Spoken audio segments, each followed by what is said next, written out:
직원사님도 이렇게 같이 하시고, 또 우리 이인영 목사님도 우리 이진 목사님 이렇게 같이 하시니까, 막 찬양이. 원래 기존에 우리 성가대는 원래 잘하시는 분들이고, 좀 이렇게 같이 하시니까 얼마나 좋은지 모르겠습니다. 하나님이 영광 받으시고, 우리 성가대 하나님들 축복해 주실 줄 믿습니다. 네. 시어머니가, 무서운 시어머니가 계셨습니다. 우리 교회는 아니고, 다른데, 아주 무서운 시어머니가 계셔서, 얼마나 무섭고 싫던지요. 이 며느리가 시자만 들어가도 싫은 겁니다. 시자만 들어가는 거. 시금치만 봐도 먹기가 싫고, 애들을 씻어도 안 태우고, 너무 싫어가지고. 이 시어머니가 며느리가 무서워한다는 걸 알고, 더 무섭게 하시는 거예요. 무섭게. 그러던 어느 날, 이 며느리가 교회 다니게 되면서 늘 찬양을 이렇게 하게 되었습니다. 계속 입에서 찬양이 떠나지가 않는 흥얼흥얼. 그날도 이제 며느리가 집안일을 하면서 찬송이 막 흥얼거리고 나오는 거예요. 예수가 함께 계시니 시험이 오나 겁없네. 자기 흥에 막 겨워가지고 이 며느리가 시어머니가 외출했다가 오시는 것도 모르고 막 이렇게 찬양을 하는 겁니다. 그 시어머니가 며느리가 이제 그런 걸 보고 깜짝 놀랐습니다. 평소 같으면 그 시어머니가 들어오면 막 벌벌 떨면서 이렇게 어머니 오셨냐고 그래야 되는데 전혀 그렇지가 않은 거예요. 더구나 며느리 입에서 나오는 그 가사가, 찬양의 가사가 충격적이었습니다. 예수가 함께 계시니 시험이 오나 겁없네. 충격적인 것입니다. 예수가 함께 계시니까 시어머니가 와도 겁이 안 난다는 그런 가사를 찬양을 하고 있는 거예요. 시험이 오나 겁없네. 와, 시험이 오나 겁없네. 와, 이 시어머니가, 아니, 이 며느리가 교회를 다니더니, 야, 이제는 겁이 없어졌구나. 시어머니를 겁을 안 내는구나. 담대해졌구나. 이런 생각을 하고, 그다음부터는 며느리를 힘들게 안 했다는 얘기입니다. 그런 얘기가 있답니다. 우리 며느리들은 이 찬송을 많이 하셔야 될 것 같습니다. 예수가 함께 계시니 시험이 오나 겁없네. 물론 우리 교회는요, 이런 무서운 시어머니들이 없습니다. 다 좋은 시어머니들입니다. 며느리들이 아멘을 안 해주시네요. 다 좋은 며느리, 시어머니들. 딴 동네 이야기. 딴 동네 이야기. 여러분, 이 세상 우리가 살아갈 때 시험이 없는 사람이 어디 있겠습니까? 다 시험이 있습니다. 어려움이 다 있습니다. 우리가 이렇게 믿음으로 살면 항상 좋은 일만 있고 평안하고 형통하고 그러면 좋겠는데, 우리가 살아가는 삶의 현실은 그렇지 않다는 거죠. 믿음으로 살아도 항상 어려움이 있고 고난이 있고 시험이 있는 것이 우리의 현실이고 우리의 삶입니다. 여호사밧 왕도 하나님을 잘 섬기고 하나님을 잘 믿는 선한 왕이었습니다. 그런데 여호사밧에게도 고난이 오는 것입니다. 어려운 일이 오는 거예요. 이건 누구도 예외가 없습니다.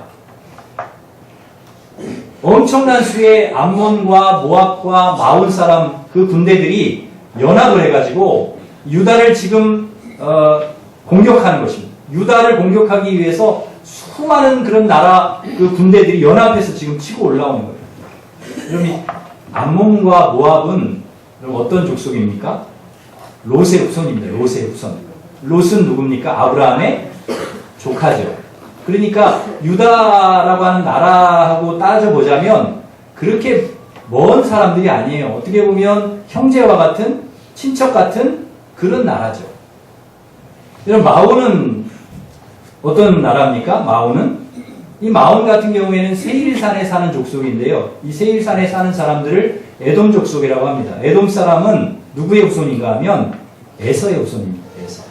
에서 같은 경우에는 야곱의 형이니까 이 에돔, 마온도 이렇게 먼 사람들이 아니고 형제 같은 나라인 것이죠. 전에 이스라엘이 이렇게 애굽을 나와가지고 하나님이 약속해 주신 땅 가나안을 이렇게 들어갈 때 중간에 그 암몬과 모압, 에돔을 이렇게 만납니다.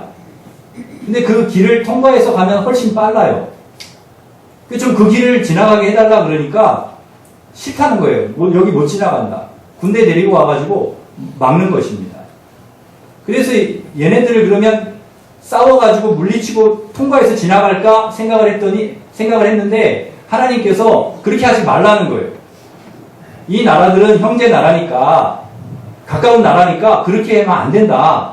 그래가지고 이렇게 먼 길 돌아가지고 이렇게 통과해서 가면 빠른 길을 이렇게 돌아서 가. 근데 바로 그 나라들, 형제와 같은 그 암몬과 모압과 이 에돔이, 이 마온이 유다를 죽이겠다고 지금 쳐들어온 것입니다. 다른 족속 같으면, 다른 족속들이면 좀 이해가 되는데 형제인 나라, 가까운 나라, 그런 나라들이 이렇게 하니까 마음이 더 아픈 것이죠. 우리가 언제 이렇게 좀 실망이 되고 힘든가 하면 그럴 거라고 예상하지 못했던 사람이 우리를 공격하고 험담할 때 실망이 되고 힘이 듭니다. 사실 사람 때문에 실망할 때가 얼마나 많은지 모릅니다. 그것도 우리와 상관없는 사람이 아니라, 우리와 먼 사람이 아니라, 우리와 무관한 사람이 아니라 가까운 사람, 너무나 우리를 잘 아는 사람, 그럴 거라고 생각하지 않은 사람이 우리를 공격하고 험담하고 섭섭하게 할 때, 배신할 때, 등을 돌릴 때, 그럴 때 힘이 듭니다. 근데 여러분, 사람은 언제든지 그럴 수 있습니다. 언제든지. 사람을 믿었다가 실망하는 경우가 얼마나 많습니까? 이 사람은 결코 그러지 않을 거야 했는데 욕을 하기도 하고 험담을 하기도 하고 뒤통수를 치기도 하고 그런 경우들이 얼마나 많습니까? 그래서 여러분, 사람은 믿으면 안 됩니다. 그런 말도 있지 않습니까? 믿는 도끼에 뭐가 지켜요? 발등이 지키고. 잘해주는 사람을 조심하라. 그런 말이 있습니다. 왜냐하면 사람은 늘 변할 수 있기 때문에 그렇습니다. 지금 잘해줘도 언젠가는 변한다는 거예요. 신앙생활 잘하다가 우리가 시험 드는 경우가 있습니다. 저 사람은 저럴 줄 몰랐다는 거예요. 어떻게 저 사람이 그럴 수 있냐? 저 사람은 그럴 사람이 아닌데 어떻게 저 사람이 처음에는 나에게 그렇게 잘해주더니 어떻게 나를 그렇게 욕하고 험담하고 쌀쌀맞게 하고 어떻게 저 사람이 나에게 그럴 수 있냐는 것입니다. 그래서 시험에 드는 거예요. 근데 여러분, 그럴 수 있어요. 왜? 사람이잖아요. 사람이지 않습니까? 그럴 수 있어요. 하나님이 아닌 이상 사람은 언제든지 그럴 수 있습니다. 변할 수 있습니다. 그래서 사람은 믿어야 하는 존재가 아니라 사랑해야 될 존재다. 여러분, 우리는 꼭 잊지 말아야 합니다. 사람은 믿어야 될 존재가 아니라는 거예요. 믿었다가는 나중에 시험에 드니까 사랑의 대상이지 믿음의 대상이 아니라는 거예요. 우리의 믿음의 대상은 하나님밖에 없습니다. 우리가 믿고 의지하고 해야 될 그 대상은 하나님밖에 없고 사람은 사랑해야 될 대상이다. 그러면 우리가 조금 덜 시험에 들 수가 있습니다. 아니, 시험에 들지 않을 수 있고 실망하지 않을 수 있습니다. 모압과 암몬, 에돔이 그럴 줄 몰랐습니다. 아니, 다른 나라도 아니고 형제 같은 나라, 친척 같은 나라가 그렇게 죽이겠다고 막 쳐들어올 줄 누가 알았겠습니까? 그렇다고 해서 어차피 사람은 믿을 존재가 못 되니까 마음도 주지 말고 정도 주지 말고 상처받기 싫으니까 그냥 형식적으로 대하고 사무적으로 대해야 되겠다. 그래도 안 됩니다. 설령 우리가 그런 일을 당할지라도, 섭섭하고 서운한 일을 당할지라도 우리는 사랑해야 됩니다. 상대방이 나에게 어떻게 하든지 상관없이 나는 그 사람을 사랑하고 용서하고 친절하게 하고 그렇게 해야 됩니다. 그게 하나님이 우리에게 바라시는 것입니다. 세상이 어떠하든지 사람들이 어떠하든지 우리는 미워하지 말고 친절하고 용서하고 사랑해야 합니다. 그렇게 주님이 우리에게 말씀하시는 거예요. 그것이 예수님께서 우리에게 보여주신 삶이고 우리가 살아가야 될 삶입니다. 설령 여러분 좀 바보같이 보이고 우리가 그렇게 살아가다 보면 좀 바보같이 보일 때가 있잖아요. 아유, 저 사람 저렇게 당하고만 사나, 저 사람은 이렇게 제 손해만 보지? 이러면서 좀 그렇게 보일 때가 있잖아요. 시대에 뒤터져 보이고 똑똑하지 않은 사람 같다 보이고 손해보는 사람 같다 보여도 그러나 우리는 그렇게 살아야 합니다. 마태복음 5장에 보면은 예수님께서 우리에게 그렇게 살라고 얘기하시면서 이쪽 뺨을, 오른쪽 뺨을 누가 딱 때리면 왼쪽 뺨을 이렇게 대주고, 누가 오리를 이렇게 가자고 하면 심리를 가고, 속옷을 달라고 하면 겉옷까지 주라. 때리면 맞고 욕을 하면 욕 먹고 이기려 하지 말고 지려고 하고 미워하지 말고 용서하고 그러라는 것입니다. 좀 엉뚱하게 어리석게 바보같이 모자라게 그렇게 살라는 것입니다. 여러분, 이게 쉬운 일이 아니죠. 힘든 일입니다. 좁은 길입니다. 다른 사람들이 다 가려고 하는 길은 아닙니다. 그래도 우리는 그렇게 살아야 됩니다. 주님께서 그렇게 사셨고 우리 그리스도인들에게, 하나님의 자녀들에게 너희도 그렇게 살라고 말씀하셨기 때문에 여러분 그렇게 사시기를 바랍니다. 근데 사실 아멘 하기가 쉬운 말씀은 아니죠. 여러분 아멘 하시긴 하셨지만 사실 이 말씀이 그렇게 쉽게 우리가 아멘 하고 나오기가 어려운 말입니다. 여러분, 하나님이 여러분 축복해 주실 줄 믿습니다. 여러분 만매나 축복해 주실 줄 믿습니다. 이런 건 아멘이 잘 나와요. 이렇게 하면 아멘 하기가 쉬워요. 우리가 이렇게 동의하기가. 그런데 여러분 손해를 보셔야 됩니다. 힘들더라도 용서하셔야 됩니다. 미워하지 마셔야 됩니다. 좁은 길 갑시다. 그러면 이게 참 아멘 하기가 쉽지가 않아요. 그런데 여러분 그렇게 사실 때 하나님 복도 여러분에게 주실 줄 믿습니다. 그게 우리가 복 받는 길이고, 그렇게 살아갈 때 하나님께서 우리 은혜를 주신다. 이 마음을 열어주는 101가지라고 하는 그런 책이 있습니다. 여러분들 읽어보신 분들 계실 텐데요. 거기에 나오는 이야기인데, 미국의 이제 맨하탄이라고 하는 곳에 들어가려고 하면 통행세를 내야 된다고 합니다. 옛날에는 통행세가 요즘에는 비싼데 과거에는 그렇게 비싸지 않았다고 합니다. 어떤 사람이 이제 오래전 이야기죠.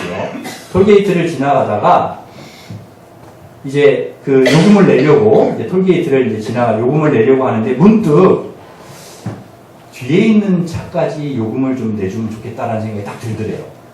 그래서 이제 믿는 사람, 예수 믿는 사람인데 그만 내지 말고 뒤에 있는 차까지 내줘야 되겠다. 이런 생각이 그냥 순간 들더랍니다. 그래서 50센트였는데 1달러를 꺼내서 뒷차 것까지요 하고서 냈대요. 그랬더니 따라오던 그 따라오던 뒷차가 경적을 빡빡 울리면서 막 손을 흔들흔들합니다. 그러면서 하이, 땡큐, 아유 고맙습니다, 내주셔서 감사합니다, 그러고 이렇게 가더랍니다. 그래서 요금을 내준 것에 대해서 굉장히 기분 좋게 생각했대요. 아, 내가 잘해줬다. 그리고는 어떤 생각이 들었냐면 이 세상의 모든 운전자들이 뒷차 요금을 내주면 얼마나 좀 따뜻한 세상이 될까, 얼마나 좋은 세상이 될까, 그런 생각을 했답니다. 근데 그 글을 읽으면서 저는 그런 생각을 못했는데 그 장신대 이상옥 교수님이라는 분이 계신데 그분이 나도 그렇게 해봐야 되겠다는 생각을 하신 거예요. 그래서 지방에 내려가다 올라오시다가 이제 그 중앙고속도로 타고 오는데 그 동서울 톨게이트에서 이제 해봐야 되겠다 하고서 이제 딱 통과할 때 뒷차도 이제 계산해줘야지 했는데 보니까 요금이 너무 많이 나오더래요. 요금이 되게 생각했던 것보다 너무 많이 나오더래요. 그래서 아, 여기는 아니다, 여기는. 그러고서 이제 그냥 동서울 톨게이트 통과했대요. 그게 뭐 지방에서 오는 사람들까지 계산하려면 비싸잖아요. 그러니까 아, 여기는 아니야. 그리고 통과하고 그 다음에 딱 나오는 데가 어디였냐면 구리 톨게이트였대요. 그 구리 톨게이트를 딱 나오니까 거기는 이 금액 일정에 하더래요. 800원. 그래가지고 아, 여기서 내가 내줘야 되겠다 하고서는 1600원을 딱 해가지고 그 징수하는 사람에게 딱 주었답니다.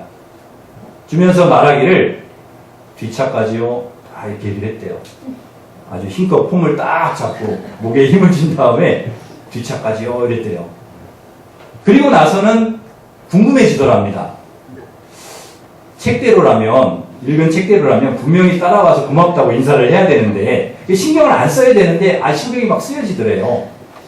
하이하고 손을 들고 고맙다고 해야 되는데, 아니나 다를까, 뒷차가 막 따라오더래요. 막 빵빵 하면서 교수님 차를 막 따라오더랍니다. 그리고는 달리는 중에 옆에 딱 이렇게 대더니 창을 막 열라고 그러더래요. 자기 창을 딱 열더니 교수님 창도 막 열라고 손질을 하답니다. 그래서 아유 뭐 이렇게까지 고맙다고 인사 안 해도 되는데 그러면서 은근히 이제 기대하는 마음으로 창문을 딱 내렸대요. 근데 옆에 있는 그 사람이 느닷없이 이렇게 소리를 지르더랍니다. 당신 나 알아? 당신 나 알아? 이렇게 소리를 치더랍니다. 교수님이 그런 질문을 받으리라고는 상상도 못했답니다. 그리고 그 운전자가 생긴 게 너무 험악하게 생겨가지고 또 원래 교수님이 싸움을 잘 못하시는 분이라 벌벌벌 떨면서 떨리는 목소리로 대답을 했대요. 잘 모르겠는데요. 잘 모르는데요. 그러자 이 운전자가 차와 차 사이에 손을 딱 내밀더니 삿대질을 하면서 이렇게 말하더랍니다. 모르는데 네가 왜 돈을 내? 돈 좀 있다고 자랑하냐? 돈질하지 마 이 자식아! 그러면서 가더랍니다. 야, 그 소리를 듣고 교수님이 한동안 정신을 잃었답니다. 와, 차릴 수가 없다. 정신을 차리기 위해서 한 편의 시를 떠올렸다고 합니다. 러시아의 국민 시인인 알렉산더 푸시킨의 시가 문득 떠오르랍니다. 삶이 그대를 속일지라도 슬퍼하거나 노여워하지 말라. 슬픈 날엔 참고 견디라. 즐거운 날은 오고야 말리니. 시로 달래기는 했지만은 굉장히 혼란스러우셨답니다. 책대로 안 되는구나. 이게 내 맘 같지가 않구나. 그런데 중요한 것은 그런 반응을 당하셨지만 기분이 좋았답니다. 자기가 그렇게 한 것이 기특했답니다. 그리고 반응에 상관없이 또 해야 되겠다는 생각을 하셨답니다. 저도 운전하다가 간혹 양보할 때가 있습니다. 아무도 안 끼워주려고 하면 제가 좀 차간 벽을 두고 이렇게 끼워줍니다. 가도록 끼워줍니다. 그러면 고맙다고 막 깜빡깜빡 하면서 인사를 하는 사람도 있고 당연하다는 듯이 그냥 인사도 안 하고 싹 가는 차도 있습니다. 그러나 반응에 상관없이 계속해서 그렇게 하려고 합니다. 양보하고 또 제가 끼어들면 깜빡 일으켜서 고맙다고 표시하고 조금 더 친절하고 조금 더 양보하고 조금 더 배려하고 그렇게 하다 보면 지금보다 세상은 반드시 더 좋아질 것이라고 저는 믿기 때문입니다. 우리가 별거 아닌 일, 사소한 일 아무것도 아닌 것 같지만 질서를 지키고 휴지를 아무데나 버리지 않고 아무데나 침을 뱉지 않고 교통신호를 지키고 분리수거를 제대로 하고 우리가 해야 될 일들을 성실하게 하나하나 해나갈 때 그것을 통해서 반드시 더 좋은 세상을 하나님께서 만들어 주실 것을 저는 믿습니다. 여러분 사람 때문에 시험 들지 말고 착하게 또 배려하면서 사랑하면서 용서하면서 그렇게 살아가시기를 간절히 바랍니다. 연합군의 수가 쳐들어온 연합군의 수가 정말 엄청났습니다. 객관적으로 이길 수가 없는 그런 수였습니다. 적군은 손쓸 틈 없이 엔게디까지 몰려왔습니다. 엔게디는 그 유대 지역을 말하는데 이제 이 연합군이 유대 지역까지 막 치고 들어왔다는 거죠. 다급한 상황. 그때 여호사밧은 국가 비상사태를 선포하고 온 백성들에게 금식을 선포합니다. 그리고 하나님을 향해서 간구합니다. 유다 모든 성읍에서 결사적인 기도가 시작이 되었습니다. 온 백성들과 함께 금식하면서 여호사밧은 아주 중요한 기도를 하는데요. 여러분 우리가 길게 말씀을 읽었지만 이 말씀만 여러분 기억하고 가시면 좋을 것 같습니다. 20장 역대하 20장 12절 말씀 우리 한 번만 더 같이 읽겠습니다. 시작. 우리 하나님께서 우리를 신뢰하게 하시나 우리를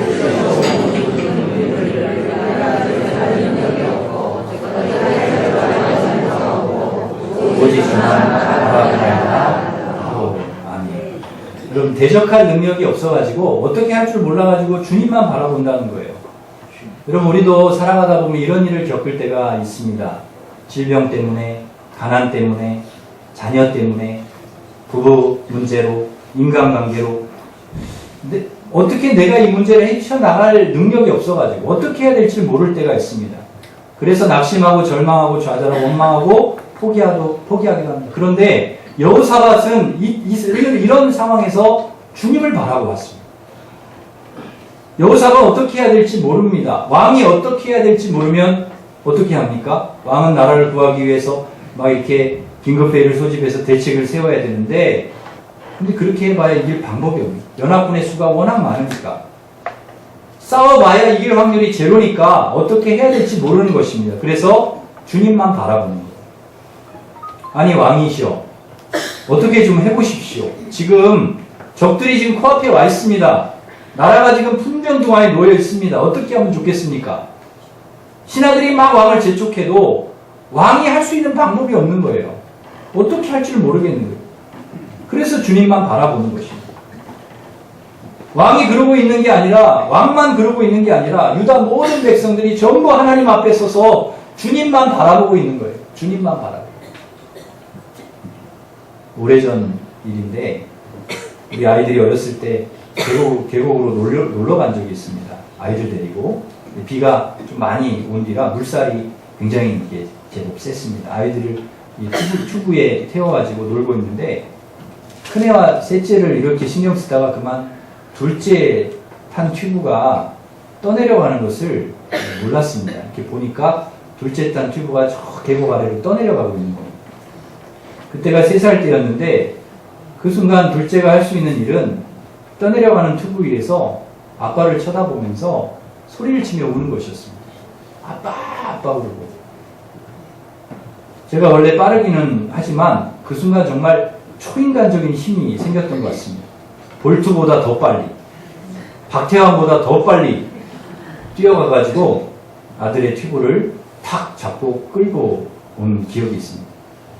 위기의 순간에 둘째가 할 수 있는 일은 그저 아빠를 쳐다보고 우는 것이었어요. 소리를 지르고 우는 것이었어요. 그것밖에 없는. 그런데 아들의 그 간절한 눈빛, 간절한 눈을 바라보고 그 우는 아들을 바라보는 순간 제가 가만히 있지를 못하겠는 거죠.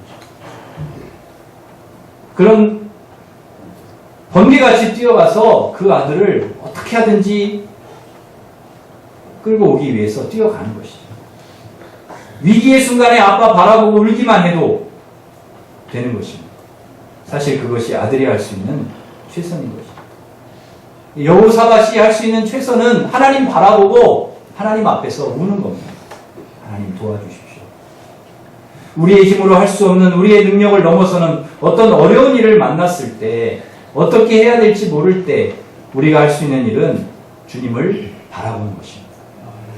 기도하는 것입니다. 이것이 최선인 것이죠. 한 엄마가 있었습니다. 시대를 잘못하고 나서 민족은 있는데 나라가 없습니다. 자유가 없습니다. 다른 나라에 종살이하는 처지라 여자아이는 살리고 남자아이는 다 죽이는 정책 때문에 마음 놓고 아이를 낳아서 키울 수가 없습니다. 아이 울음소리가 나면 남자아이는 죽습니다. 더 이상 숨길 수 없어서 아이를 갈대상자에 이렇게 넣어서 나일강에 이 엄마가 띄웁니다. 아이를 살리고 싶은데 그것 외에는 아이를 살릴 방법이 떠오르지 않는 것입니다. 어떻게 할 줄 모르겠습니다. 품에 안고 있던 아이를 갈대상자에 놓고 물 위에 띄우면서 엄마는 하나님을 바라봅니다. 하나님만 바라보는 것입니다. 여러분, 우리 아이들을 세상이라고 하는 갈대상자에 여러분 품에 있던 아이들을 이렇게 띄우면서 이렇게 보내면서 여러분이 할 수 있는 일이 무엇일까요? 하나님을 바라보는 것입니다. 이 아이들을 하나님께 맡깁니다. 이 아이를 하나님 앞에 부탁합니다. 이게 우리가 할 수 있는 최선이 아니겠습니까? 하나님의 손에 맡기는 거예요. 내 아이를 하나님 앞에 맡깁니다. 하나님께서 이 아이를 인도해 주실 걸 믿습니다. 그런데 감사하게도 하나님께서 그 아이를 살려주셨습니다. 99% 죽을 것 같은 아이를 하나님이 살려주셨습니다. 이 아이가 어른이 되었어요. 어른이 되어서 종살이 하던 민족을 이끌고 하나님이 약속하신 땅으로 떠나게 되었습니다. 그런데 떠나긴 떠났는데 막다른 골목에 이르게 되었습니다. 뒤에서는 애국 군대가 막 쫓아오고 앞에는 홍해가 딱 가로막혀 있습니다.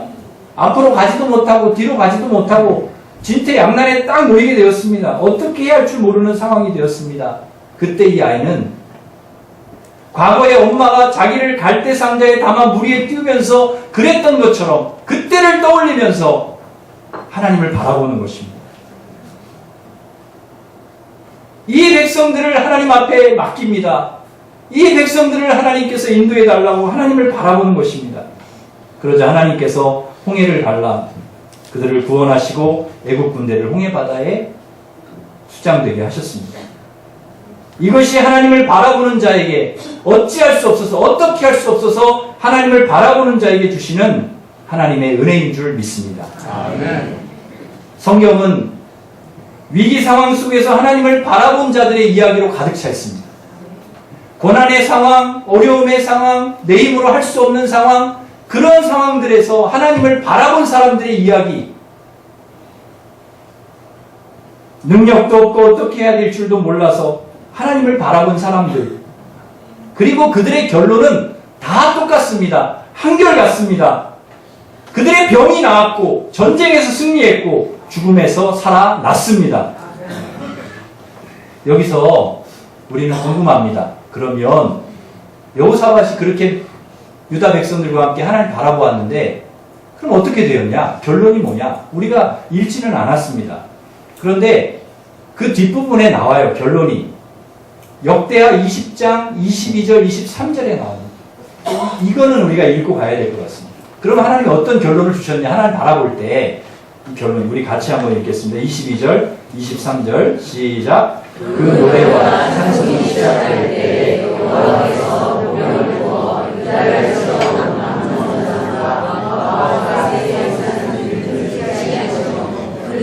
하였으니 곧 암몬과 모압 자손이 일어나 세일산 주민들을 쳐서 진멸하고 세일 주민들을 멸하게 되는 그들이 서로 쳐 죽였더라. 아멘. 찬양대를 세워가지고요 찬양을 하면서 이렇게 가는 거예요. 하나님 바라보면서 쭉 가는데 놀라운 일이 일어납니다. 적진에서 하나님이 복병을 보내가지고 거기를 혼란스럽게 만드신 거예요. 그래갖고 자기들끼리 싸워요. 암몬과 모압이 이 에돔을 공격해가지고 마온을 공격해서 여기가 진멸당합니다. 그러더니 또 자기들끼리 싸워가지고 둘 다 망해요. 그러니까 이 유다가 싸울 일이 없는 것입니다. 너는 나만 바라봐라. 넌 나만 보고 있어. 내가 다 해결해 줄게 하고는 하나님께서 그냥 정리를 싹 해버리신 거예요. 여러분 그렇게 유다에게 승리를 주셨습니다. 여호사밧에. 사랑하는 성도 여러분, 이 말씀은 유다에게만 주시는, 여호사밧에게만 주시는 말씀은 아닙니다. 오늘 이 말씀을 붙들고 믿음으로 살아가고자 하는 하나님을 바라보는 모든 하나님의 백성들에게 동일한 이 말씀을 주시는 줄 저는 믿습니다. 아멘. 아무리 어려운 상황이 여러분에게 오더라도 여러분 절대 낙심하지 마시고 절망하거나 원망하거나 포기하지 마시고 어떤 사람 때문에 여러분 시험에 들지 마시고 여러분 어떻게 할 줄 여러분 몰라도 여러분 하나님 바라보시기를 바랍니다. 여호사밧처럼 하나님 바라보고 의지하고 기도하고 믿음으로 나아가는 여러분에게 하나님께서 반드시 은혜와 축복을 승리할 수 있는 그런 길을 여러분에게 열어주실 것을 믿습니다. 기도하겠습니다.